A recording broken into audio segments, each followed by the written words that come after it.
너희 가운데 분쟁이 있다는 것이라.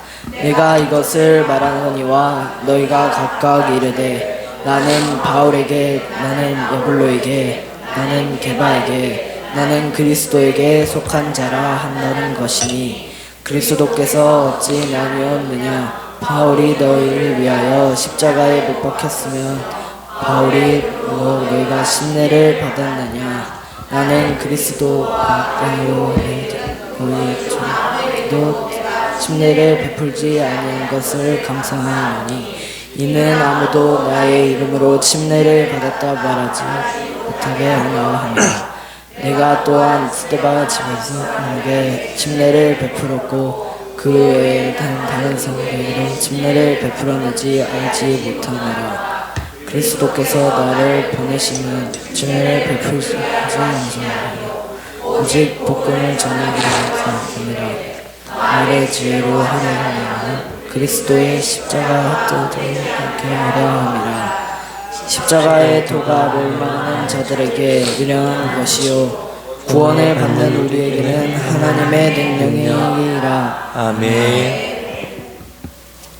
이 시간 김경진 목사님 나오셔서 미련한 사람들이라는 하나님의 귀한 말씀 전해주실 때 모두 큰 은혜 받으시기를 축복합니다. 아멘. 목사님 나오실 때 할렐루야로 환영하시겠습니다. 할렐루야. 아멘. 할렐루야. 너무 신기해가지고 제가 여기 나와서 할 수 있는 애가 아닌데. 아멘. 올해는 좀 더 늘었죠, 작년보다. 내년에는 2배가 될 줄 믿습니다. 이렇게 찬양을 하는데 감동이 되더라고요. 아이들이 우리 아이들이 많이 자랐구나. 그래서 5명 전도하면 내가 아이패드를 사주려고요. 진짜예요. 5명 전도하면 내가 아이패드 사줄게요. 진짜요. 근데 한 번 왔다 가면 안 돼요. 계속 다녀야 돼요.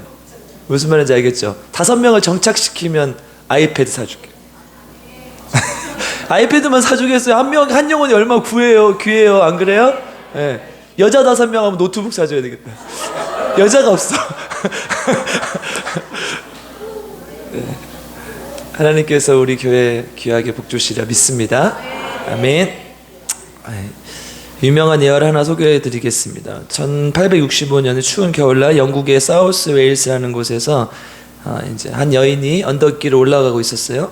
눈보라가 치고 어둠 속을 헤매고 있어서 아이를 하나 업고 가고 있었기 때문에 잘못될까봐 이렇게 온갖 고생을 하면서 이렇게 아이를 보호하면서 갔어요. 근데 이제 눈보라가 너무 세고 또 어두워서 길을 잃었어요. 그런데 길을 찾고 또 찾으면서 또 넘어지고 자빠지면서도 끝까지 아이를 보호하기 위해서 이렇게 아이를 감싸고 아이가 다치지 않게 하려고 노력했지만 여인은 결국 눈보라 속에서 얼어 죽었습니다. 근데 이제 다음날 행인에 의해서 발견됐는데 앉아서 웅크린 채 발견됐는데 알몸으로 발견이 됐어요. 왜 그랬을까요? 아이에게 옷을 덮어줬기 때문이에요. 다행히 아이가 죽지 않았어요. 그래서 그 아이가 살아났습니다. 이제 영국 전역에 알려지게 되었고 그 아이가 입양되었고 1916년에 영국의 수상이 되었습니다. 이게 이제 실화예요. 데이비드 로이드 조지라는 영국 수상의 이야기입니다. 그러니까 우리가 한 번쯤은 들어봤을 법한 이야기지만 영국의 수상이었다는 것을 우리가 잘 몰랐을 텐데 이 이야기를 듣고 여러분 어떤 생각이 드십니까? 우리는 이 어머니의 죽음과 희생을 미련하다고 얘기하지 않아요. 그렇죠? 멍청하게 살아야지 왜 자기는 죽었냐 이렇게 얘기하지 않는다. 만약에 우리가 생물학적이고 본능적이라면 사실 생존을 위해서 어떤 수단과 방법을 다해서라도 자기가 살아야 맞죠. 그런데 그 어머니는 자기 목숨을 던지고 아이를 살렸습니다. 그리고 그 이야기는 우리에게 영원히 기록되면서 간직되면서 계속해서 회자되고 있습니다. 생물학적 의미로 본다면 미련한 죽음이 왜 우리의 마음속에 가장 숭고하고 아름다운 죽음으로 남아있을까? 그것은 생명을 살렸기 때문이지요. 오늘 본문을 살펴보면서 우리가 어떻게 살아야 할지, 우리가 어떻게 신앙생활을 해야 될지 함께 살펴보도록 하겠습니다. 주일 우리 오후는 성경의 개관에 대해서 이야기를 해요. 그러니까 이 책이 무엇을 얘기하고 있는지 이렇게 크게 살펴본다는 얘기죠. 그래서 창세기부터 로마서까지 했어요. 오늘은 고린도 전서를 할 차례입니다. 이 이야기를, 그러니까 이 설교를 듣고 나면 그래도 고린도 전서가 무슨 내용이구나, 어떤 이야기이구나라는 것을 알 수 있어요. 알아야 되죠. 그래서 그래야 이제 성경이 이제 전체적으로 무엇을 말하는지를 쭉 살펴봐서 이게 성경이 본질적으로 말하는 것이구나, 이걸 깨닫기 위해서 함께 살펴보는 거예요. 고린도전서 후서는 이제 고린도 교회에 보내는 사도 바울의 편지입니다. 우리가 잘 알다시피 사도 바울이 3차에 걸쳐 전도 여행을 했어요. 이제 로마까지 합하면 4차 전도 여행이라고 하는데, 이제 사도행전에 그렇게 기록되어 있죠. 다음 전도 여행을 할 때, 그러니까 이전 전도 여행을 할 때 개척했던 개척지들을 다음 전도 여행을 할 때 이렇게 들러서, 그러니까 방문해서 보살펴 주거나 아니면 편지를 써서 보살펴 줬던 것을 우리가 볼 수 있어요. 고린도 교회는 알려진, 우리가 많이 들어서 알다시피 꽤 문제가 많았던 교회예요. 제가 보기에는 어쩌면 지금 현대 사회에, 특별히 한국 교회의 모습과 가장 많이 닮아있지 않았나, 그런 생각이 듭니다. 그래서 이 고린도 교회는 그런 문제들에 대해서 사도 바울이 해결책을 제시해주는 책입니다. 그래서 이렇게 이런 문제가 발생했을 때 이렇게 해라, 이런 문제가 발생했을 때 이렇게 해라, 이렇게 알려주는 것이죠. 그러니까 지금 우리 이 시대를 살아가는 한국 교인들에게 굉장히 중요한 책이에요. 사실 고린도 교회에 사도 바울이 편지를 4편을 썼습니다. 그러니까 이제 새벽 예배 때 우리가 함께 살펴봐서 보신 분들은 아시겠지만 여러 번 말씀드렸기 때문에 이제 4편을 썼어요. 그래서 혹시나 이제 궁금하신 분들은 유튜브에서 고린도 전서 이렇게 치고 김경진 치면 나와요. 그래서 쭉 있어요. 그래서 고린도 전서는 사실 4편을 썼어요. 고린도 전서 전에 이전의 편지라고 어떤 학자들은 얘기하기도 하고, 어떤 사람들은 고린도 전전서라고 얘기를 하기도 해요. 어쨌든 제목은 분명하지 않지만 이전의 편지가 하나 있었고요. 그 다음에 고린도 교회에 보내는 고린도 전서가 있어요. 그 다음에 그게 잘 안 됐어요. 뭔가 이제 사도 바울에 대한 이 모함과 이런 것들이 난무해서 이렇게 하면 안 되겠다 해서 고린도 교회를 방문하려고 해요. 그래 방문이 안 됐어요. 그러니까 이제 방문이 안 되니까 이거 큰일 났다. 그래서 이제 눈물로 편지를 써요. 그래서 이제 3번째 편지가 가는 거죠. 눈물의 편지라는 이제 별칭이 붙어 있는데요. 우리가 이 고린도 후서의 한 부분이라고 얘기하는 사람도 있고 또 따로 존재하는 사람들도 있다고 해요. 어쨌든 이 고린도 전후서의 내용을 미루어 봤을 때 한편의 편지가 더 있었던 것은 분명하다. 그리고 나서 마지막에 고린도 후서를 작성을 합니다. 그러니까 순서가 이렇게 되죠. 처음에 사도 바울이 이제 왜 편지를 썼냐? 방문을 하기 위해서. 고린도 교회에 내가 개척을 하고 떠났는데 고린도 교회가 잘 있는지 내가 방문할 것이다, 이런 편지를 썼어요. 이게 고린도 전전서라고 불리는 편지예요. 그리고 이제 방문을 하려고 했는데 그때 그 편지를 주고 왔던, 이제 오늘 앞부분에 보면 뭐 글로에의 지편이라고 나오는데, 글로에라는 사람이 갔다가 오면서 아마도 이런 문제들이 있었다, 이런 이야기를 들어서 그러면 먼저 이것에 대해서 문제들을 좀 해결해야겠다 하고 편지를 썼어요. 그게 고린도 전서예요.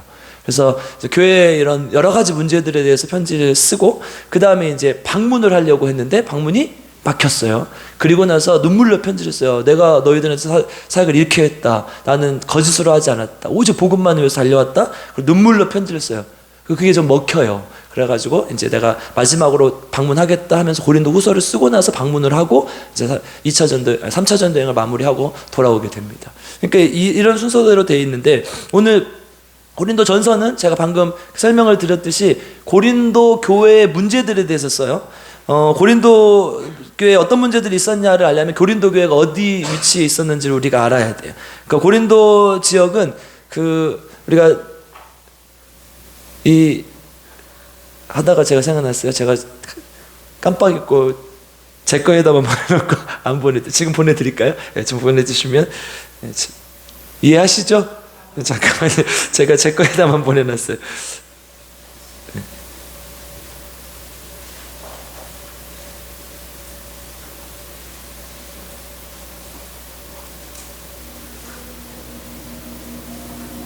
자, 보냈습니다. 이제 지도를 좀 보시면 좀 이해가 쉬워지는데요. 이 그리스의 끝에 지역에 엄청 빨리 나와요. 네. 아덴이라는 지역이 있어요. 저기 보면은 빨간색으로 고린도 보이시죠?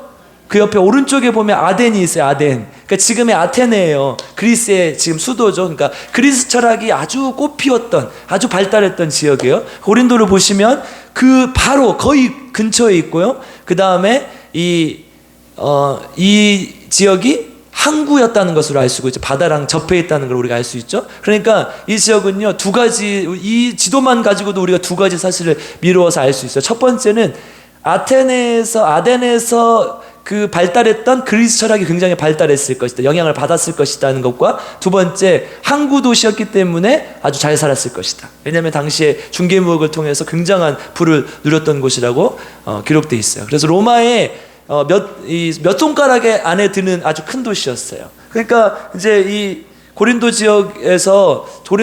지역은 이런 배경을 가지고 있다는 거죠.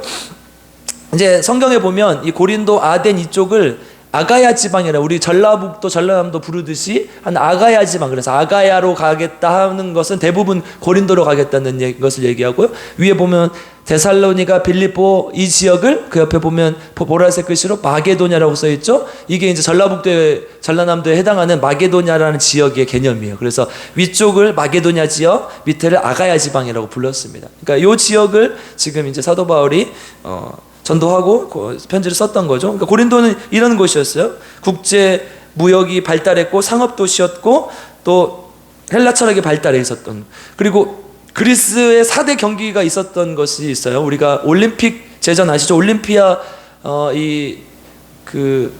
거기에서 열렸던 올림픽이 있었고요. 올림피아 제전이 있었고요. 그 다음에 이스트미안 제전, 고린도 지역에서 열렸던 경기가 이스트미안 제전이라는 게 하나 있었어요. 그리고 네메아라는 지역에 네메아 제전이라는 게 있었고요. 그 다음에 델포이라는 지역에 피티아 제전, 이렇게 고대 4대 경기가 있었던 곳이에요. 우리 지금의 올림픽의 전신이 됐던 것이죠. 그래서 모여가지고 이렇게 달리기도 하고 뭐 이렇게 씨름도 하고 그런 거였죠. 그래서 레슬링 이런 것들이 그때 다 기원된 것이죠. 근데 우리 루아가 엊그저께 그러더라고요. 아빠, 그 고대 경기는요 다 복고했대요. 네, 실제로 다 복고했어요. 네, 그래서 여자는 참가할 수 없었고요. 남자들만 참가할 수 있었고, 어떤 여자가 이제 남자인 척하면서 참가하는 경우가 있었다고 이제 책에서 봤다고 막 그러더라고요. 그러니까 이런 경기들을 하는 이유는 이 신이 우리에게 주신 육체미를 뽐내고 그 건강함을 뽐내기 위함이었어요. 그러니까 사실 뭐예요? 밥 먹고 이제 시간이 남으니까 이런 부분이 있는 거죠. 또 하나는 이제 군사를 키워내기, 이런 걸 통해서 이런 걸 잘하는 사람들이 군대의 장관이 되고 그랬어요. 그러니까 이게 아주 중요한 것이었죠. 그래서 그리고 이제 이런 것들을 하려면 결국 신한테 제사를 드려야 되거든요. 그래서 최소한 고린도 지역에 12개 이상의 이방 신전이 있었던 것으로 보여요. 그리고 아크로 코린트, 이제 아크로가 절벽이라는 뜻인데, 이 고린도의 아주 제일 높은 위치에 우리 잘 아는 아프로디테의 여신의 신전이 있었어요. 그러니까 제일 높은 곳에 이렇게 딱 바라보면서 그 여신을 숭배하는 그런 곳이 있었다는 거죠. 이 여신은 우리가 잘 아는 로마 신에서 비너스라고 하죠. 뭐예요? 미의 여신이잖아요. 미의 여신. 그래서 아름다운 미의 여신. 그러면 예쁜 여자들이 많아요? 없어요? 많죠. 신전에 창기들이 많았어요. 그래서 이렇게 이 제사를 드리고 나서 밤이 되면 도시로 내려옵니다. 그래서 이 합법적으로 이 성매매 활동을 하는 거예요. 그러니까 이 지역은 굉장히 도시가 발달해 있었지만 한편으로는 또 발달한 만큼 문란한 거죠. 현대 도시들이 그렇지 않습니까? 도시가 발달하면 발달할수록 문란해요. 그렇죠? 우리나라는 지금 성매매를 불법으로 규정했기 때문에, 그러면 성매매가 안 일어나죠. 불법으로 정하면. 아니, 몰래 하잖아요. 몰래. 우리는 잘 모르지만 몰래 다 하잖아요. 그러니까 뒷골목으로 가는 거죠. 그래서 지금 고린도 지역은 그랬다는 거예요. 적어도 이제 기록을 보면 1000명이 이제 당시에 뭐 한 30만의 인구 정도가 됐을 거라고 추정하는데요. 지금 이 시대의 30만은, 그 시대의 30만은 지금의 100만이 넘는 도시예요. 그러니까 광주보다 훨씬 큰 도시라고 생각을 하시면 돼요. 근데 그 도시에, 인구 30만인 도시에 1000명이 내려와서 이 성매매 활동을 했다는 것은 거의 그냥 골목만 가면 사람이 있었다고 보면 되는 거죠. 그래서 코린티아조마이라는 동사가 있어요. 예, 말씀을 여러 번 드렸었는데 이거는 타락하다는 뜻이에요. 좀 이렇게 음행하다라는 뜻이 있는데 이게 코린티아조마이, 고린도하고 비슷하죠? 고린도 사람이 다 됐다 이런 뜻이에요. 그 음행하다, 이 타락했다는 이 의미를 가진 단어가 고린도 사람이 다 됐다. 이 얼마나 이 도시가 문란하고 악한 도시였다는 것을 우리는 알 수 있었던 것이죠. 근데 고린도 교회는 물질과 지식이 풍부했을 때 전형적으로 나타나는 사회의 모습, 전형적으로 나타나는 교회의 모습들이 나타나요. 여러분 현대사회는 어때요? 현대사회는 당시보다 훨씬 더 많은 물질을 소유하고 있고 더 누리고 있죠. 거기다가 지식은 어때요? 점점점 지식이 쌓여가잖아요. 지식이 축적된단 말이에요. 그러면 지식은 훨씬 더 풍부해져요. 그러니까 지금 현대사회는요, 당시 고린도와는 비교할 수 없는 물질과 풍요를 누리고 있고 거기다 지식을 공유하고 향유하고 있어요. 그러니까 우리가 여러분 고린도 교회를 보면서 잘 새겨봐야 돼요. 지금 우리 한국 교회의 모습은 어디로 가고 있는가, 한국 사회의 모습은 어디로 가고 있는가 잘 봐야 된다. 왜냐하면 시간이 지나도 변하지 않는 하나님의 진리 말씀이 있기 때문이죠. 시간이 지나도 변하지 않는 것을 우리는 진리라고 부르죠. 사랑, 평화, 하나님의 다스리심, 이런 하나님의 진리는 물질적 가치로 환원될 수 없는 거죠. 그러니까 이 고린도 교회의 모습을 보면서 우리가 이 고린도 교회, 고린도 전설을 통해서 지금 우리 교회에 주시는 교훈은 무엇인가, 우리 한국 교회에 주시는 교훈은 무엇인가를 잘 생각해 봐야 된다. 고린도 교회 문제들이요, 1장에 4장에 분쟁, 이제 교회 내에 분쟁이 있었어요. 막 나는 이따 조금 이따 살펴볼 텐데 나는 누구네 판에 이러면서 막 싸워요. 그리고 5장에서는 음행에 관해, 아까 이제 코린티아조마이라는 그 단어에 걸맞게 교회 안에도 막 음행의 문제가 있었다는 거예요. 6장에서는요, 이제 서로 싸워가지고 소송을 해요. 그런데 교인끼리 소송을 하는 거예요. 막 법적으로.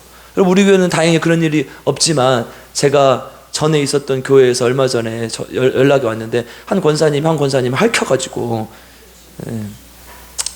이게 소송을 했다는 안타까운 소식을 들었어요. 이제 그런 일들이 일어난다는 거예요. 지금 똑같이 일어나고 있어요. 한국 교회에서. 7장에서는 이제 결혼, 이제 이건 아까 음행의 문제가 포함되어 있고요. 8장에서 10장까지는 음식, 이제 음식을 우상에게 바쳤던 재물을 먹어야 되냐 말아야 되냐 이런 문제 때문에 막 여러 가지를 얘기를 해요. 교회의 질서, 이제 11장에서는 예배의 질서, 남녀는 어떤 역할을 맡아야 되는지, 또 성만찬할 때는 어떤 질서에 의해서 해야 되는지, 그리고 12장에서는 성령의 은사에 대해서, 13장에서는 사랑, 그리고 14장에서는 예언과 방언에 대해서, 15장에서는 부활, 16장에서 연보와 이제 동역자들에 대해서 얘기합니다. 이렇게 이제 쭉 이어지는데요.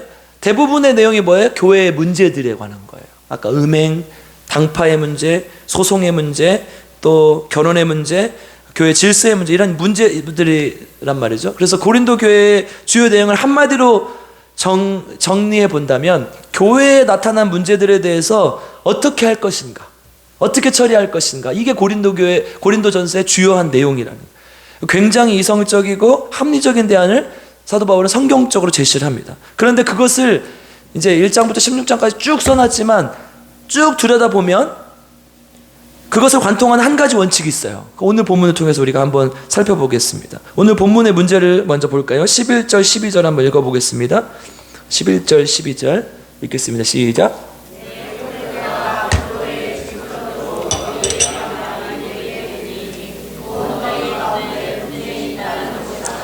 내가 이것을 말하거니와 너희가 각각 이르되 나는 바울에게, 나는 아볼로에게, 나는 게바에게, 나는 그리스도에게 속한 자라 한다는 것이니. 아멘. 이게 무슨 문제예요? 지금 분쟁이 있었어요. 서로 싸워요, 다퉈요. 편이 나눠져서 다툰 것 같아요. 근데 나는 누구 파예요? 바울파. 나는 누구 파예요? 아볼로파. 나는 누구 파예요? 게바파. 베드로를 말하는 거죠. 나는 그리스도파. 여러분은 무슨 파예요? 그리스도파요? 그러면 안 된다니까. 네 개 파로 나눠져 있다니까요. 나 예를 들어서 이러면 안 되지만 그냥 나는 박원하 목사님 파, 나는 원로 목사님 파, 나는 김경진 목사님 파, 나는 오문식 집사님 파, 뭐 이래요? 지금 이랬다니까요. 진짜 이렇게 싸웠다는 거예요. 그러니까 얼마나 되게 안타까워요. 웃을 일이지만 실제로 일어나고 있다니까, 한국교회에서. 여러분, 한국교회가요, 싸우는 거의 90% 이유는요, 원로 목사와 담임 목사가 다퉈요. 그러니까 우리 교회도 원로 목사님 계시니까 누가 잘해야 돼요? 제가 잘해야죠. 우리 목사님 잘 모시고 여러분들 잘 이끌어서 하나님 앞에 잘해야죠. 목사님, 난 목사님, 내가 담임 목사니까 이러면 이제 문제가 생기는 거예요. 서로 합력해서 하나님 안에서 조금씩 이제 하나님의 교회의 모습으로, 또 새로운 모습으로 가야 되는 것이죠. 여러분들이 합력해서 함께 해주실 것을 믿습니다. 아멘. 좀 더 아멘이 컸으면 좋았을 텐데. 합력해서 함께 하실 것을 믿습니다. 네, 우리 교회는 그렇게 될 줄 믿습니다. 그러니까 이런 문제들이 막 나타나는 거예요. 지금 한국교회요, 이런 문제 정말 많아요. 나는 누구네 판에, 누구네 판에. 전에 있던 교회는요, 전에 있던 그 과거 금동에 있었거든요. 금동파. 새로 이제 상무지구로 이사 와서 상무파. 그게 무슨 조폭이에요? 상무파다, 나는 금동파다. 이거 조폭 같잖아요. 진짜 그렇게 그런 말을 서로 한다니까. 이게 얼마나 안타깝고 심각한 얘기예요. 그런데요, 이 문제를 어떻게 풀어야 되나 17절 18절로 가보겠습니다. 이제 그 다음 구절을 한번 읽어볼까요? 13절 14절도 읽겠습니다. 13절 14절 시작. 그리스도께서 어찌 나뉘었느냐? 바울의 이름으로 너희가 침례를 받았느냐? 나는 그리스도와 가이보에는 너희 중에 아무에게도 내가 침례를 베풀지 아니한 것을 감사하노니. 아멘. 이렇게 나는 또 누구한테 침례를 받았네 막 이러는 것이죠. 여러분, 여긴 거의 다 원로 목사님한테 침례를 받았으니까 이제 학생들만 앞으로 나한테 침례를 받을 텐데, 그러면 나는 누구한테 침례를 받았냐, 이게 중요한 거예요? 누구한테, 아니, 침례를 받았냐 안 받았느냐가 중요한 것이지 누구한테 받았냐는 중요하지 않다는 거예요. 그리고 사도 바울이 17절에 이렇게 얘기를 해요. 우리 17절 읽겠습니다. 시작. 그리스도께서 나를 보내심은 침례를 베풀게 하려 하심이 아니요 오직 복음을 전하게 하려 하심이로되 말의 지혜로 하지 아니함은 그리스도의 십자가가 헛되지 않게 하려 함이라. 아멘. 침례를 베풀려고 온 게 아니다. 나는 복음을 전하러 왔다. 이게 중요한 거죠. 내가 침례를 받은 거 중요하죠. 그러니까 침례 받지 않아야 된다 이 말이 아니라 너희들 그거 가지고 싸울 게 아니야 지금. 아니 지금 복음의 핵심이 중요한 것이지 그게 뭐가 중요하냐는 거예요. 여러분, 이게 우리가 진짜 싸워야 될 것은 그게 아니라는 거죠. 마치 우리가 본질적인 것은 놓고 비본질적인 걸 계속 싸우는 거예요. 그러니까 누가 옷이 더 예쁘냐는 둥. 내가 더 예뻐. 누가 더 오문식 집사님 더 잘생겼느니, 김경진 목사님 더 잘생겼느니 막 이런 거 서로 다툼이 붙었어요. 아니다, 김경진 목사님 더 잘생겼다. 그 사람이 이겼으면 좋겠지만 저는 농담이에요. 이게 말도 안 되는 걸로 싸운다는 거예요. 여러분, 우리가 지금 싸우고 있는 것이 다 이런 거라는 거예요. 아무것도 아닌 거 가지고 싸운다는 거예요. 그럼 우리가 진짜 싸워야 될 것은 뭐라는 거예요? 복음이라는 거예요. 복음. 어떻게 싸워야 돼요? 야, 너 올해 전도했어 안 했어? 한 명도 전도를 못했어? 이거 가지고 싸워야 된다니까요. 진짜 싸우라는 뜻이 아니라 우리가 진짜 교회 안에서 심각하게 대화하고 얘기해야 될 것은 이런 것이라는 거예요. 너 왜 전도 안 하냐? 너 왜 복음 전파 안 하냐? 나도 안 한다. 하나님 앞에 회개한다. 이렇게 해야 되죠. 교회에서 재정 가지고 싸우는 사람이 항상 보면요 11조를 안 해요. 그 사람은 재정에 대해서 얘기할 자격이 없어요. 근데 맨날 재정 가지고 싸워요. 제가 경험했던 걸 얘기해 드리는 거예요. 예, 그 한 장로님은 기독병원, 이거 말하면 안 되는데. 예, 기독병원 원장님이셨는데, 누군지 모르니까 여러분들은. 기독병원 원장님이셨는데 11조도 안 하면서 맨날 당회 가면 재정 얘기를 그렇게 하세요. 나중에 제가 그 11조 안 한다는 사실을 알고 얼마나 화가 났었는지. 제가 제일 친한 권사님한테 그랬어. 권사님, 그 장로님한테 가서 꼭 전하십시오. 내가 그렇게 말하면 내 멱살을 잡을 수도 있으니까 꼭 전하십시오. 11조 하고 교회 다니시라고. 제가 담임 목사가 아니었으니까 그때는 그런 걸 말할 또 자격이 되지 않으니까 그렇게 전했는데, 여러분 그렇다는 거예요. 우리가 하지도 않으면서 그런 거 가지고 비본질적인 거 가지고 계속 싸운다는 거예요. 본질은 뭐예요? 뒷부분 나오죠. 우리 말의 지혜로 하지 아니하면부터 다시 읽겠습니다. 시작. 말의 지혜로 하지 아니하면 그리스도의 십자가가 헛되지 않게 하려 함이라. 아멘. 말의 지혜가 헛된 것이다.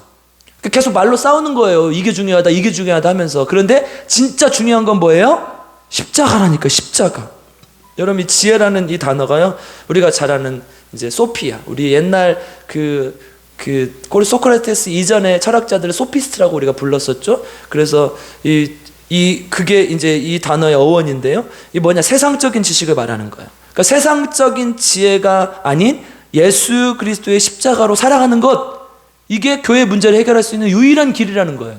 근데 항상 이건 안 해요, 교회에서. 그리고 맨날 회의만 해요. 이래서 좋겠다, 이래야 좋겠다, 이래야 좋겠다. 예수님이면 어떻게 하셨을까? 예수 그리스도의 피 묻은 십자가는 이걸 어떻게 해결할까? 이렇게 고민하면 너무 분명한데 이걸 안 한다는 거예요.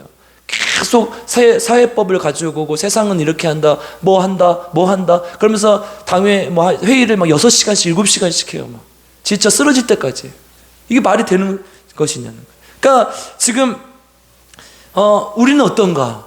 솔직히 문제 있는 교회들만 그럽니까? 우리는 어떤가? 솔직하게 말해서요, 여러분, 세상의 지혜가 더 중요하다고 생각하십니까? 하나님의 지혜가 더 중요하다고 생각하십니까?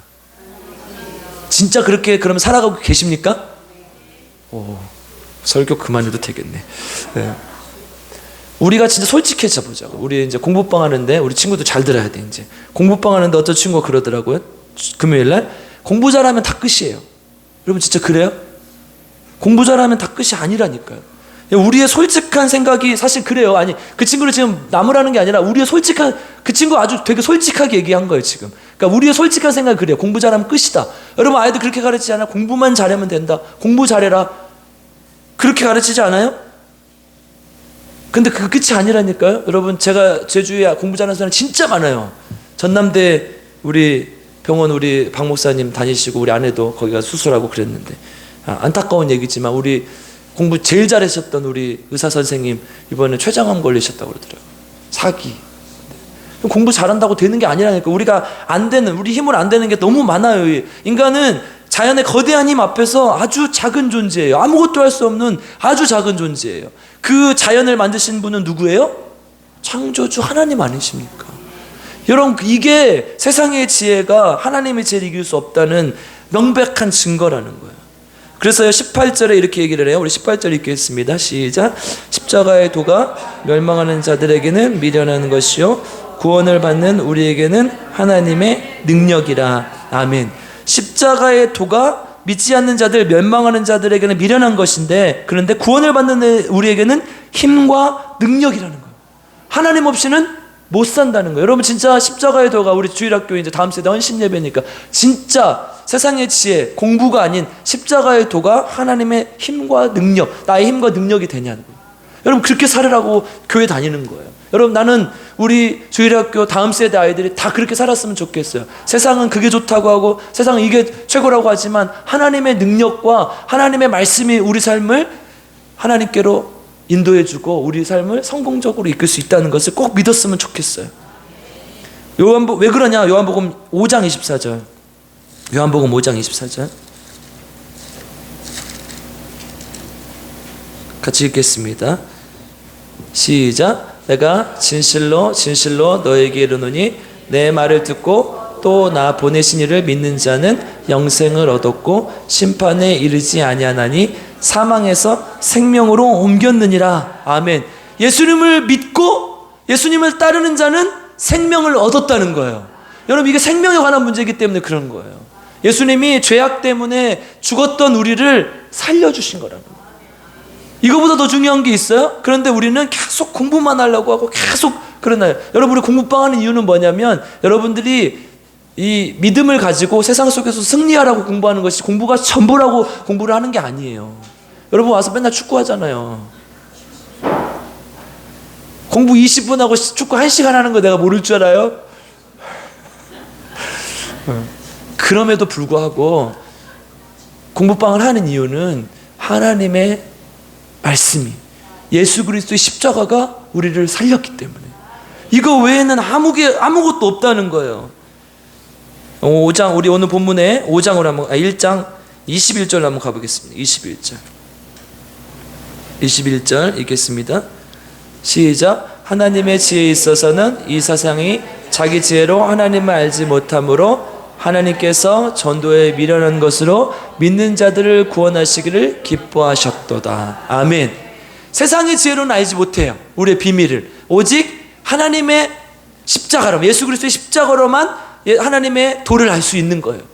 여러분, 지금 신천지 또 여화정이 막 되게 난리인데요. 요 앞에 로타리, 제가 몇 번 말씀드렸지만 로타리 건물 5층짜리인가? 그 치과병원물 옆 건물에 5층인가에 신천지가 있어요. 근데 그놈들이 옛날에는, 그놈들이라고 할게요 그냥, 그놈들이 옛날에는 몰래 했어요. 근데 이제 부끄러운 줄도 몰라요. 얼굴을 다 드러놓고 앞에 나와서 팬더곰을 입으면서 막 음료수 이렇게 나눠주는 거예요. 팬더곰 이렇게 탁. 근데 그 안에는요, 여기가 그런 게 아니에요. 그 안에는요, 대학 교수도 있고요. 그 안에는 연구원도 있고요. 대학생도 있습니다. 여러분, 이게 무슨 말이에요? 세상의 지식과 아무 상관이 없는 거예요. 영적인 문제이기 때문에 세상의 지식과는 아무 상관이 없는 거예요. 그러니까 여러분, 우리 세상의 지식이 아무리 뛰어나도요, 하나님 알지 못해요. 우리 준이가 오늘 이 사회를 받지 않습니까? 준이야, 너 공부 잘해 못해? 못해. 얘 공부 못해. 그렇지만 사회를 너무 잘 받죠? 그러니까 하나님의 지혜와 다른 거예요. 나 우리 진이가 진짜 잘 될 거라고 믿어요. 아멘? 준이야, 아멘? 진짜 잘 될 거라고 믿어요. 이렇게 하나님 앞에 붙어 있어서 하나님을 믿고 따라가는 우리 준이의 앞길에, 우리 주일학교 다음 세대 아이들 앞길에 하나님 놀라운 축복이 있을 줄 믿습니다. 세상 사람들은요, 복음을 믿는 것을 미련하고 해야 돼요. 공부해야지, 성공해야지. 그래서 모자란 시간, 돈, 이 에너지를 왜 낭비하냐 그러죠. 그런데요, 우리는 낭비를 하죠. 저는 세상에서 주일학교 교사가 제일 미련한 것 같아요. 우리 미련하신 분 여기 계시잖아요. 네. 미련해요. 막 아까도 이렇게 막 찬양하고 있는데 혼자 막 울고 있어. 막 감격해가지고 아이들이. 미련해. 왜 미련하냐? 자기 돈을 들여, 자기 시간을 들여, 자기 노력을 들여. 그러면 떡이 나와요, 밥이 나와요, 쌀이 나와요. 한 컷도 안 나와요. 근데 왜 드려요? 생명을 살리는 길이니까. 그러니까 미련한 거예요. 진짜 미련한 거예요? 누구한테 미련한 거예요? 멸망하는 자들에게. 멸망하는 자들에게 미련한 것인데, 하나님의 능력, 구원을 받는 우리에게, 하나님 믿는 우리에게는 하나님의 능력이 된다는 거예요. 이게 능력이라니까요. 생명을 살리는 능력이 있잖아요. 여러분, 이 세상에 생명을 살리는 건 의사밖에 없지만 저는 그렇게 굳게 믿고 살아요. 나는 영혼을 살리는 목사다. 아멘. 여러분들 하나님 안에서 생명을 살리는 하나님의 종인 줄 믿습니다. 여러분, 이게 사도 바울의 원칙이었어요. 십자가 외에는 아무것도 없다. 십자가 외에는 다 버린다. 세상의 지식, 지위, 로마의 시민권 내가 다 버린다. 여러분들이 생각하는 우리 다음 세대 이제 졸리기 시작했어. 이제부터만 들으면 돼. 이제 지금까지는 다 잊어버려도 괜찮아. 지금부터 들으면 돼. 세상에 그 모든 것을 다 갖춘 사람이었어. 이 사도 바울은 뭐냐? 여러분들이 말하는 서울대 나온 사람이야. 근데 그게 아무 필요가 없다는 거야. 그리고 나는 두드러 맞으면서 돌로 쳐 죽임을 당하면서 죽음의 위협과 공포를 느끼면서 복음만 전하다 죽겠다. 이게 사도 바울의 원칙이었다는 거야. 여러분, 우리 교회가 이렇게 갈 때 모든 문제가 해결될 줄 믿습니다. 우리 교회가요, 하나님 안에서 미련한 자들이 늘어날 때 하나님의 놀라운 축복이 임할 줄 믿습니다. 여러분, 저도 미련한 놈이에요. 사실은 저도 여러분들 들으면 좀 기분 나쁠 수도 있겠지만 그래도 장신대 나왔잖아요. 그래도 한국에서 제일 좋다 하는 신학교 나왔잖아요. 근데 제가 도시에서 서울에서 광주로 내려갈 때 다 가지 말라 그랬어요. 거기 내려가면 다시 못 올라온다. 그래서 저는 다시 올라갈 생각이 없었어요. 광주로 왔어. 광주에서 여기 올 때 정말 미쳤다 그랬어요. 정말 어리석은 인간이라 그랬어요. 근데 저는요, 하나님이 보내셨다고 믿어요. 여러분들, 저도 미련한 사람이잖아요. 그쵸? 왜 나 미련하다 그래요? 뭐라고 대답해야 돼? 근데요, 여러분들이 이 마음을 품을 때 우리 교회가 될 줄 믿습니다. 십자가의 도가 멸망하는 자들에게는 미련한 것이지만 우리에게는 하나님의 능력이, 이 말씀을 믿으면요, 우리는 돼요. 미련한 자들이 늘어날수록요, 교회는 하나님 안에서 부흥할 줄 믿습니다. 여러분들, 나는 한번 고백해 보겠습니다. 나는 진짜 미련한 사람이다. 옆 사람이랑 인사해보세요. 이 멍충아. 참아 못해. 하면 안 돼요. 멍충이라고 하면 안 되죠. 제가 우리 아들한테 얘 멍구야 맨날 그러다가 그러는데 세상의 지혜를 능력이라 생각하고 십자가를 미련하다고 생각하는 것, 누가 이랬습니까? 바리새인과 서기관들이 그랬어요. 자기들이 기존의 가치관을 가지고 있었을 때 예수님이 있을 수 없다고 생각, 아직 메시아가 올 때가 안 됐고 저렇게 비참한 모습으로 올 거라고 생각 안 했던 거예요. 그리고 자신들의 생각을 깨트리지 않았어요. 주님께서 근데요, 예수님은 그들에게 뭐라고 해요? 독사의 자식들을. 만약에 우리가 가지고 있던 생각을 깨트리지 않고 주님이 생각하신 것, 주님이 원하시는 것을 하지 않는다면 우리는 서기관과 바리새인. 저도 마찬가지예요, 여러분. 제가 기도하면서요, 내가 얼마나 서기관 같은지 바리새인 같은지 정말 저는 뼈저리게 느껴요. 우리 박 목사님이 제일 잘 알아요. 내가 뭐라 하거든요. 이렇게 하면 안 된다고. 그러면 내 그 모습이요, 서기관과 바리새인 갈 때가 너무 많다는 거예요. 여러분도 안 그래요? 나만 나쁜 놈이에요 또? 나만 독사의 자식이에요? 여러분도 독사의 자식이에요? 아니요. 우리가 만약 그렇게 생각한다면 우리가 독사의 자식이라는 거예요. 여러분, 주님이 원하시는 걸 해야 돼요. 내가 설정해 놓은 바운더리, 내가 좋아하는 거, 내가 원하는 게 아니라 정말 주님께서 원하시는 것, 나에게 원하시는 게 뭘까? 주님께서 나를 통해서 일하시려고 하는 것은 무엇일까? 이거를 생각해야 된다는 거예요. 그래서 각자의 소명에 맞게 하나님께서 원하시는 것이 있을 줄 믿습니다. 여러분, 배관시라는 말 들어보셨어요? 배관시? 무슨 말이에요? 배관시 여긴다는 말, 이렇게 남을 깔보고 하찮게 여긴다는 얘기죠. 그러니까 이게 배관시예요. 뭐예요? 하얀 눈으로 본다는 얘기죠. 그러니까 내리 깔고 흰 눈으로 여러분 보면 잘 보여요, 안 보여요? 안 보여요. 안 보여요. 이제 이 완적전이라는 위나라의 삼국시대 때 위나라의 완적이라는 사람이 있었는데, 완적전이라는 고사에 나오는 얘기인데, 우리가 잘 아는 중림칠연의 한 사람이었어요. 그래가지고 이제 어머니가 돌아가셨을 때 해이라는 사람이 조문을 갔는데 반기지 않았어요. 그래서 눈을 이렇게 하고 거들떠도 보지 않은 거죠. 그래서 배관시였다고 했어요. 근데 그의 형 해강이라는 사람이 찾아갔을 때 그 사람도 이제 중림칠연의 한 사람이었기 때문에 굉장히 환대해 줬어요. 그래서 그 사람을 봤을 때는 그런 사람이 아니라고 생각했기 때문에 굉장히 잘 환대를 해준 거죠. 그 사람을 봤을 때는 청한씨라고 했어요. 청한은 뭐예요? 청한. 맑은 눈으로, 반짝반짝 눈으로. 여러분, 제 눈이 검해요, 파래요? 다시, 제 눈이 검해요, 파래요? 파랗다니까. 청한씨. 내 눈이 검해요, 파래요? 막 반짝반짝 빛나요, 안 빛나요? 아멘. 거짓말하면 안 돼요. 청한씨 그렇게 반짝반짝 빛났다는 거예요, 사람을 볼 때. 여러분, 우리가요 지금 이 말을 하는 거예요. 내가 십자가의 도가 미련한 것인지 진짜 하나님 안에서 능력이 되는 것인지 주님은 금방 알아요. 내가 십자가의 도를 미련한 것으로 여기고 배관시 여기고 있는지, 내가 진짜 하나님의 도를 반짝반짝한 눈으로 바라보고 있는지 주님은 잘 아신다니까요. 여러분 알다시피 제가 전공이 심리학인데, 심리학은 사람의 마음을 읽어내는 독심술이 아니에요. 이렇게 보면 내가 관심법으로 보았노라. 김나아 지금 졸립지? 관심법으로 보았노라. 이런 학문이 아니라요, 이 사람이 무슨 행동을 하고 무슨 말을 하고 어떤 몸짓을 하는지를 봐서 이런 행동 양식을 보이는 사람들은 이런 심리 상태를 가졌겠구나, 이렇게 추측하는 거예요. 제가 그걸 공부했기 때문에 사람들을 보면 대충 이 사람 지금 왜 이렇게 행동을 하는지, 그리고 나를 존중하고 있는지, 나를 사랑하는지를 금방 알 수 있어요. 조심하세요. 근데요, 주님은 어떻겠냐고. 주님은 얘가 나를 지금 배관시 여겼는지 청한시 여겼는지 너무 잘한다는 거예요. 아멘? 내가 십자가의 도가 정말 여러분들 하나님의 능력이 되십니까? 내가 너무 떠듬거렸죠? 십자가의 도가 정말 하나님의 능력입니까? 아니면 미련한 것입니까? 이걸 주님은 금방 알아보신다는 거예요. 성경에서 가장 대표적인 인물이 누구예요? 하나님의 말씀을 되게 배관시켰던 사람이 바로 에서 아닙니까? 에서. 장자의 권한, 하나님께서 주신 그 축복의 권한을 그 팥죽 한 그릇에 아무 쓸모없게 그냥 팔아 넘겨버려요. 이건 하나님을 업신여겼다는 증거거든요. 하나님이 주신 축복을 너무 가볍게 여겼다는 거예요. 그래서 왜 그래요? 멋있었잖아요. 준수했다고요. 잘생겼다고요. 지금 생각하는 엄친아였다고요. 여러분이 생각하는 우리 아들이 이랬으면 좋겠다는 모습이었다고요.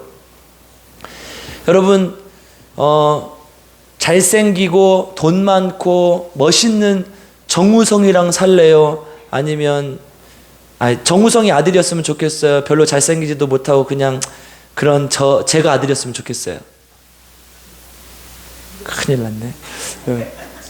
지금 그 말이에요. 그 말. 지금 에서는 정우성 같은 사람이었다니까요. 근데 야곱은 전혀 여성스럽고 아무것도 하지 못하는 그런 사람이었다고요. 여러분 지금 에서가 그렇게 했던 이유는 뭐예요? 세상의 것, 세상의 지혜가 훨씬 더 중요했기 때문이에요. 우리 주일학교 친구들 이제 진짜 마지막이에요. 여기서부터만 들으면 돼요. 진짜예요. 한국교회가 위기라고 해요. 여러분 청소년이 위기예요? 아니에요? 지금 일단 숫자도 줄고 있고 학습 능력도 많이 떨어지고 있고 위기예요? 아니에요? 우리 위기라고 하잖아요. 문제가 있어요. 그때 우리에게 필요한 건 뭐예요? 십자가의 도라니까요. 그 어떤 것도 해결해 줄 수 없었어요. 여러분 청소년 자살률이 우리 전 세계에서 1위예요. 우리나라가. 노인 자살률도 1위고 OECD 국가 중에서 1위예요. 행복지수는 저 밑에 있어요. 왜 그래요? 모든 것을 가져다 줄 수 있을 것 같았던 세상의 지식, 모든 것을 가져다 줄 수 있을 것 같던 과학적인 지식이 그렇게 발전하고 경제 10위권으로 들어갔는데도 불구하고 우리는 지금 이렇게 허덕이고 있단 말이에요. 그거 뭐예요? 답을 줄 수 없다는 거예요. 여러분들 지금 공부하는 이 시기에 하나님 말씀 잘 믿고 하나님 말씀대로 살아갈 때 하나님께서 여러분들 축복하실 줄 믿습니다. 다들 위기라고 하는데요, 다들 어렵다고 하는데요, 그때 진짜 우리에게 필요한 건 십자가의 돈 줄 믿습니다. 그것이 우리에게 하나님 능력이 되고 하나님의 생명이 되고 하나님의 돌파구가 될 때 우리 주일학교가, 우리 교회가 하나님 안에서 귀하게 성장할 수 있을 줄 믿습니다.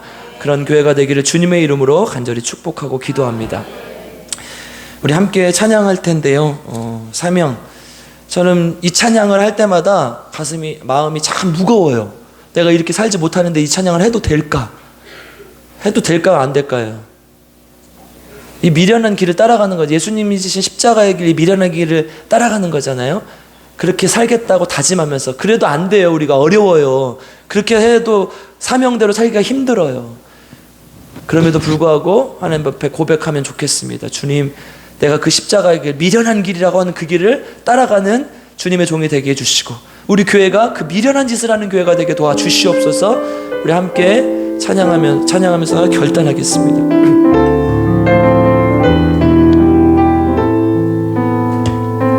주님이 홀로 가신 그 길 나도 따라가오.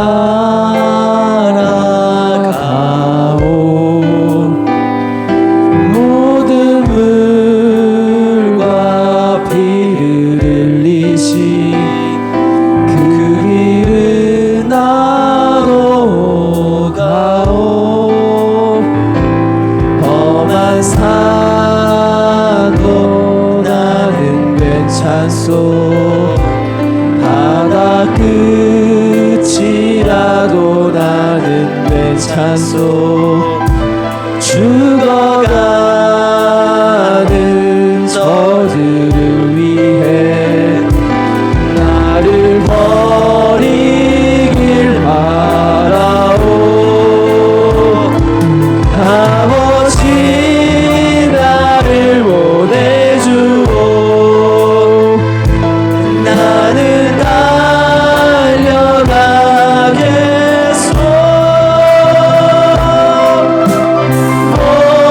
목숨도 아끼지 않겠소.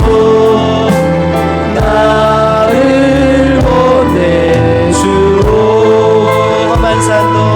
험한 산도 나는 괜찮소.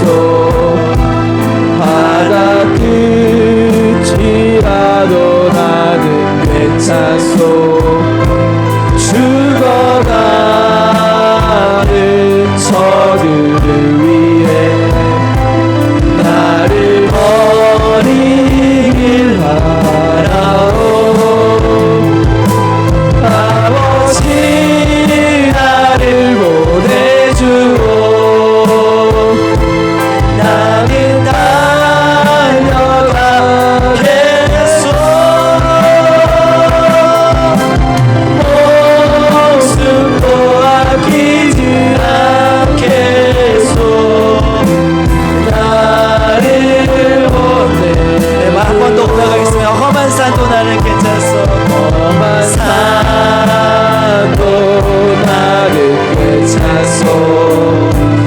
바다 끝이라도 나는 괜찮소.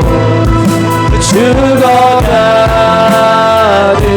저들을 위해 나를 버리길 바라오. 아버지 나를 보내주오. 나는 나아가겠소.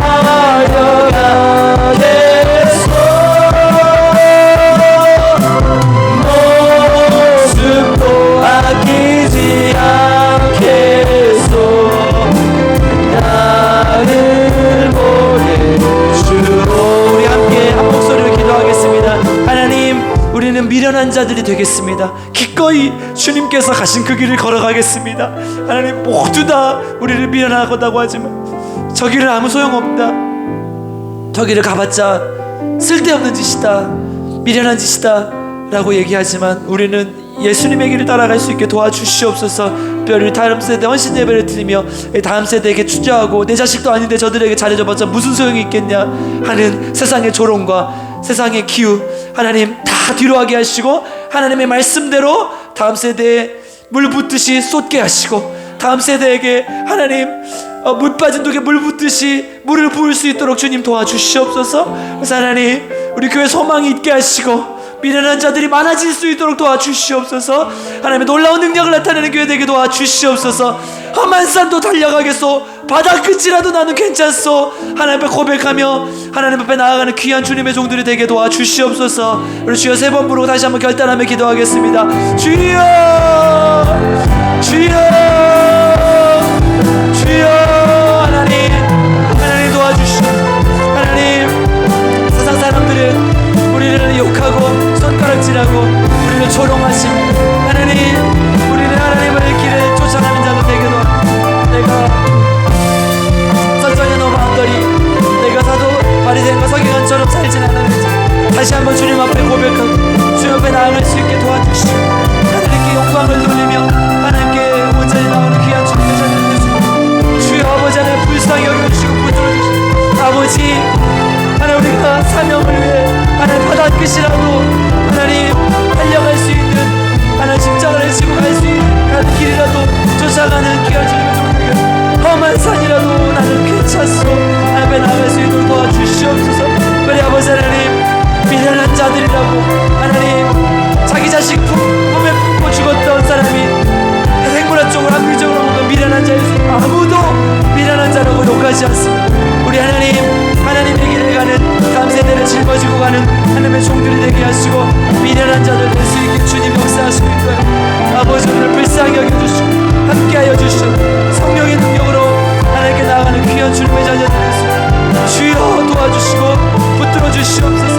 함께하시기 원합니다. 아버지, 주님의 놀라운 능력을 나타내는 다음 세대 교사들 되게 하시고 하나님께 나아갈 수 있도록 주님 인도하여 주시고 계속해서 기도하겠습니다. 하나님, 우리 환우들을 기억하여 주시옵. 특별히 왕정한 집사님 하나님 깨어나게 하셨사오니 일어서게 하여 주시옵소서. 하나님 힘을 되찾게 하시고 능력의 하나님의 능력을 선포하며 하나님의 십자가의 도를 전하는 자가 되게 도와주시옵소서. 우리 김인자 사모님 하나님 도와주셔서 하나님 붙들어 주셔서 올해는 꼭 변화가 있게 하시고 올해는 반드시 일어날 수 있도록 주님 도와주시옵소서. 우리 김영식 성도님 하나님 의술도 할 수 없고 의사도 할 수 없다는 그것을 주님께서 하실 줄 믿사오니 주님 도와주셔서 하나님께 영광 돌리며 하나님 앞에 두 손 들고 걸어 나올 수 있도록 주님 인도하여 주시옵소서. 유정남 집사님, 조은영 집사님 끝까지 하나님께 책임져 주시고 하나님 놀라운 영광을 드러낼 수 있도록 주님 도와주시옵소서. 우리 환우들에서 함께 주여 세 번 부르고 기도하겠습니다. 주여, 주여, 주여.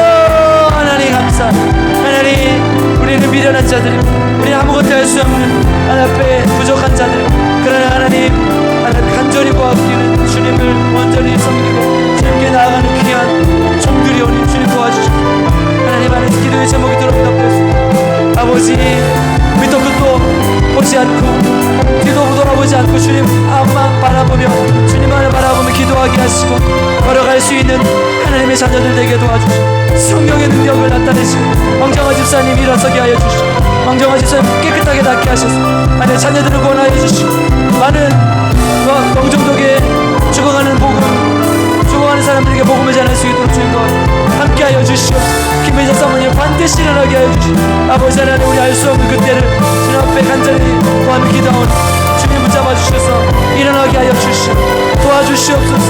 그건 아버지 하나님 붙들어 주셔서 우리 하나님 김영식 성도님 의사도 안 되고 약도 안 되고 아무것도 안 됩니다. 치료도 거부하고 어려운 상태이지만 그럼에도 불구하고 주님만 믿고 나아갈 수 있게 도와주시고 아버지 불쌍히 여겨주시고 정원영 집사님, 이정란 집사님 함께 하셔서 하나님 주님 말씀 안에서 치료되게 하여 주시고 주님께 주신 천수를 누리고 하나님께 헌신하고 하나님께 봉사하며 하나님께 영광이 되는 귀한 주님의 자녀되게 하시고 마음이 아픈 자들 하나님 모두 다 치유하시고 교회에 있는 모든 하나님 환우들이 주님 안에서 치유되는 역사를 하게 능력이 나타나는 교회가 되게 도와주시고 주여 아버지 하나님 도와주시고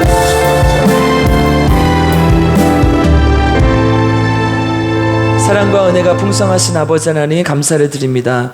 하나님, 오늘 주일학교 헌신 예배를 드리며 하나님 앞에 결단하고 기도하며 나아갑니다. 우리 교사들 한 사람도 빠짐없이 다 수고하고 하나님 앞에 나아가고 있습니다. 주님 불쌍히 여겨주시고 미련한 자들인데 더 미련한 자들 되게 하셔서 하나님 우리 아이들에게 내 자식이 아니지만 좀 하나님의 복음을, 하나님의 생명을 주는 그 마음으로 하나님의 귀한 복음을 전할 수 있는 우리 교사들 다 되게 도와주시옵소서. 자기 시간을 쪼개고 자기 물질을 쪼개고 자기 노력을 쪼개서 하나님 헌신하오니 주님 도와주셔서 놀라운 능력이 나타날 수 있도록 주님 인도하여 주시옵소서.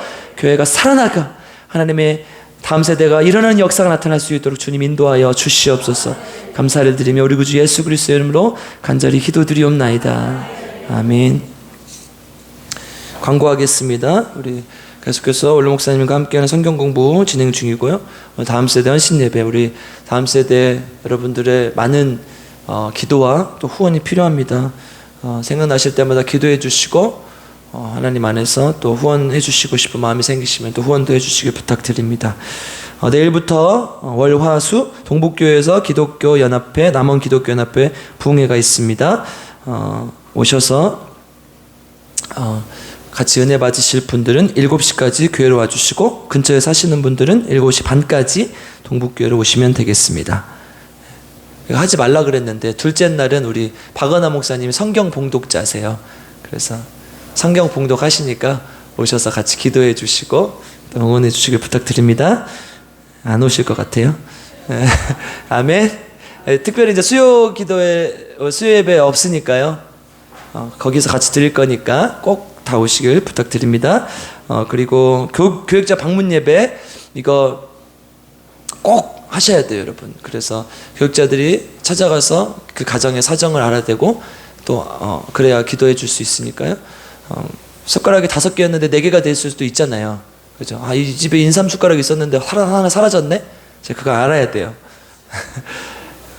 혹시나 이제 집이 남편이 예수를 안 믿거나 그래 부담스러우신 분들은요, 그냥 교회 오셔도 해도 되고요, 또 카페에서 해도 돼요. 혹시나 부담스러우신 분들. 근데 다 가정에서 하시기를 부탁드리고 그러기를 바랍니다. 어르신들 휴게 공간 로뎀나무 신떡 확정고사를 위해서 기도와 헌금해 주시기를 부탁드립니다. 네, 우리 환우들을 위해서 계속 중보해 주시길 바랍니다. 우리 전에도 말씀드렸지만 우리 왕정환 집사님은 사실 깨어날 수 없는 상황과 조건이었어요. 그러니까 이렇게 부어가지고 이렇게 뇌를 열어놨다는 표현을 쓰잖아요. 그렇게 수술도 안 되는 상황이었는데 이틀 후에 이제 의식이 왔고 그다음에 이제 지금 조금씩 식사를 하고 이제 떠먹여주긴 하지만 이렇게 조금씩 미동을 하신다 그래요. 그래서 잘 재활이 될 수 있도록 여러분들의 기도가 사람을 살린 줄 믿습니다. 우리 계속해서 환우들을 위해서 기도해 주시고 우리 교회에 계속해서 이런 능력이 나타나게 주님의 이름을 축복합니다. 우리 함께 헌금하신 분들 말씀드리고 제가 기도하고 마치겠습니다. 11조헌금 허순의 양수 집사님, 현다의 집사님, 강현희 집사님, 주정헌금, 현다의 집사님 11조, 박은하 목사님, 김나 학생, 김수경 사모, 김경진 목사님, 정정수 전사님, 감사헌금 유성진 집사, 김수현 성도 내외, 유하리 어린이, 윤원구 유진아 성도 내외, 이정희 만수 집사님, 건축헌금 고저목 집사님. 이 건축헌금 그거예요 혹시? 거기 쉼터? 네, 쉼터.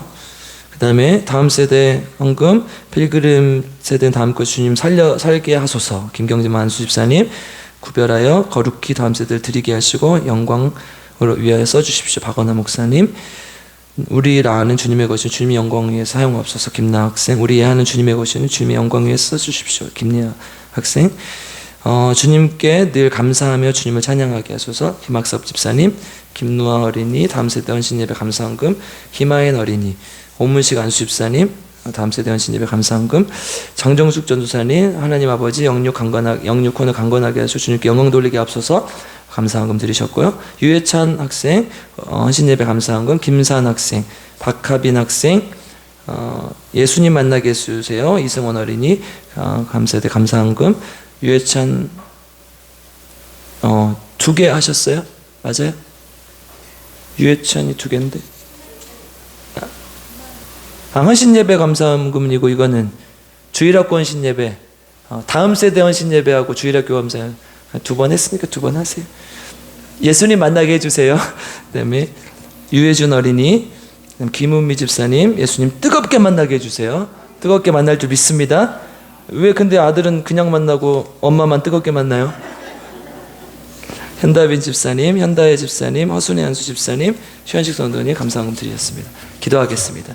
사랑과 은혜가 풍성하신 아버지 하나님 감사를 드립니다. 주님께서 우리를 사랑하셔서 하나님의 자녀 삼아주시고 하나님 앞에 나와서 기도하고 또 말씀 듣고 주일 거룩하게 지키게 하시니 감사를 드립니다. 특별히 다음 세대 헌신 예배로 주님 앞에 예배 드립니다. 하나님, 우리 다음 세대 하나님 앞에 헌신하여 드리오니 주님 받아주시고 주님 것이오니 주님께서 사용하여 주시옵소서. 귀한 예물을 드린 손길이 하나님의 놀라운 능력이 나타나게 하시고 하나님의 복으로 살아가는 귀한 하나님의 백성들 되게 도와 주시옵소서. 이제는 우리 구주 예수 그리스도의 값없는 은혜, 값없이 주시는 은혜와 아버지 하나님의 놀라우신 사랑과 성령 하나님의 함께하여 주심 도와주심의 역사가 다음 세대 헌신 예배를 드리며 하나님 앞에 작정하고 하나님 앞에 미련한 자들이 되어 십자가의 도만 따르기로 작정하는 우리 필그림교회 성도님들과 다음 세대 위에 지금부터 영원토록 함께 계시기를 간절히 축원하옵나이다. 아멘.